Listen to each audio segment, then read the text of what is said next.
የሀገሬ ሰው እኮ ሰው አታሳጣኝ ይላል። ለምን ይመስላችኋል? ከጎናችሁ ሰው ሲኖር በጣም ትበረታታላችሁ።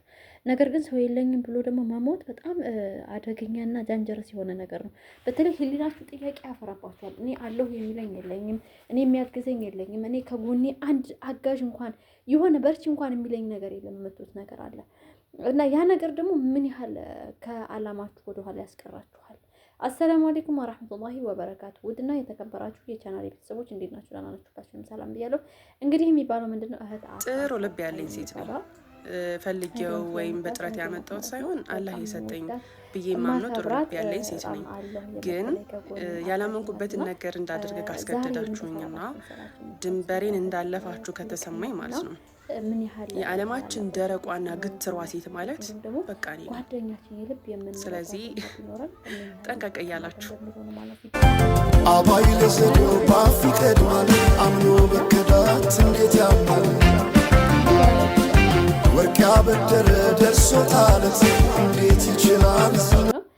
እና እንግዲህ የምንላችሁን የመጣሁት እህት ሲኖራችሁ እናንተ የምትመኩበት በቃ ከአላህ በታች አለሁ የሚላችሁ ሰው ያስፈልጋችኋል በዚህ ምድር ላይ ስትኖሩ ማለት ነው። ምክንያቱም ለእናንተ ብርታት ነው። የሆነ ችግር ቢፈጠር ችግራችሁን አውጣችሁን ታካፍሉት እህት ካላችሁ እውነቴን ነው የምነግራችሁ። በቃ መከታችሁ ናት። በቃ ከጎናችሁ ያለ ወይም ወንድማችሁ ራሱ ግን ማን እንደ እህት ገብቷችኋል። ሴት ልጅ እና ወንድ ልጅ እኩል አይደለም ስታወሩት ማለት ነው።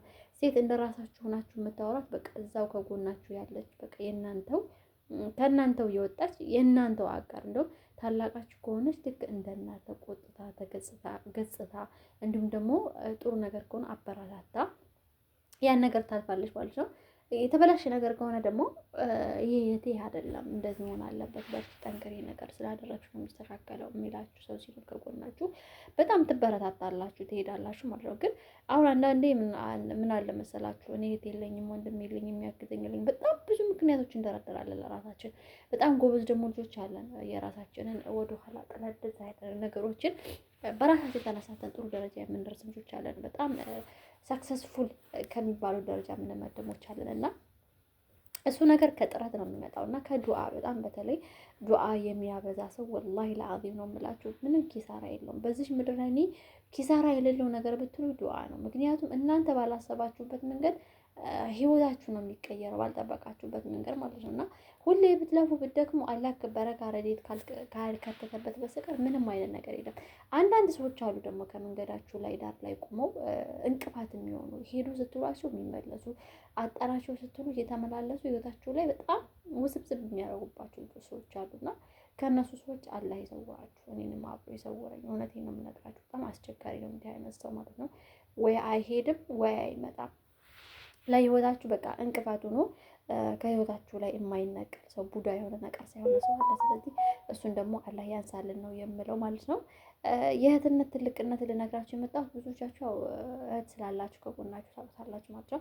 እህት የሌላችሁ ደግሞ አላህ ሱብሃነሁ ወተዓላ እህት ይረዝቃችሁ። ያው ደግሞ እናታችሁ ትልቅ ከሆነች ልጃችሁ እንደ እህት እንደ እናት የሚሆንላችሁ ያደርጋችሁ ነው የምለው። ምክንያቱም አንዳንዴ በህይወታችን የምናጣው ነገር አለ። ያ ነገር ግን በእህታችን ወይም እህታችን በምትሰጠን ብርታት ታናሻችን ምን ኮተ ታላቃችን ምን ትችላለች ትልቅ ደረጃ ልንደርስ እንችላለን። ለምሳሌ የምገልጽላችሁ የተንቤ በጣም መወዳት ልጅ ናትና ትልቅ ናት የመጀመሪያ ልጅ ናትና ለተናነሾቿ ምን ያህል ቦታ እንዳስይዘቻቸው ለእናንተ መንገር አያስፈልግም። ምክንያቱም ሶሻል ሚዲያ ላይ ግልጽ እሷ ህይወቷ ማለት ነው።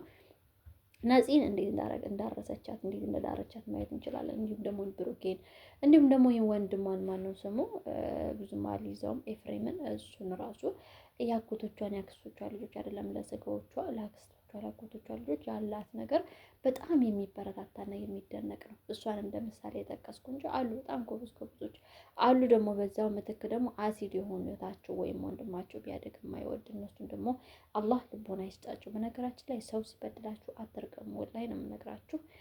እናንተ ረግማችሁት ያ ሰውዬ የሆነ ሙሲባ ቢደርስበት እናንተ የምትጠቀሙበት ምንም አይነት ነገር የለም። ያ ሰውዬ ግን አላህ ሱብሃነሁ ወተዓላ ልቡን አግርቶት የተሻለ ነገር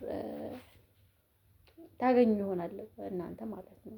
ልቡ በገራ ሰዓት አላህ በገራው ሰዓት ምናልባት ወደ እናንተ ተመልሶ ይሄ ነገር እኮ እንደዚህ ነበር ብሎ ሊነግራችሁ ይችላል። እና ህይወት የምትቀየረው በትንሽ ጊዜ ነው፣ የምትከስረውም በትንሽ ጊዜ ነው። አላህ ከሚጠቀሙት ያደርገን፣ ወላሂ ከካሳሪዎቹ አያድርገን። በጣም የሚገርመው አንዳንዴ ስናስበው እና በቃ ስለ እህትነት ለወራችሁ ነው ዛሬ ትንሽ የመጣሁት ማለት ነው። ብዙም ልቆይ አልፈለኩም። ቪዲዮውን ግን እንደተለመደው ላይክ እና ሰብስክራይብ፣ ሼር፣ ኮሜንት አድርጉልኝ። ሼር አድርጉልኝ። እንግዲህ አበረታቱኝ። መስራት፣ መለወጥ፣ መቀየር ብትፈልጉ ደግሞ አብረን እንሰራለን። ስልክ ቁጥሬ ከዲስክሪፕሽን ስር አለላችሁ መንታት ትችላላችሁ ማለት ነው። እኔንም እያበረታታችሁ ሰብስክራይቡን፣ ላይኩን ማጫወርን ማሳደጉት ነው የምላችሁ። ለዛሬ ይዤላችሁ የመጣሁት ይሄን ይመስል ነበር። በሚቀጥለው ክፍል እስከምንገናኝ ቸር ሰንብቱ ያልኩኝ። አሰላሙ አለይኩም ወራህመቱላሂ ወበረካቱ።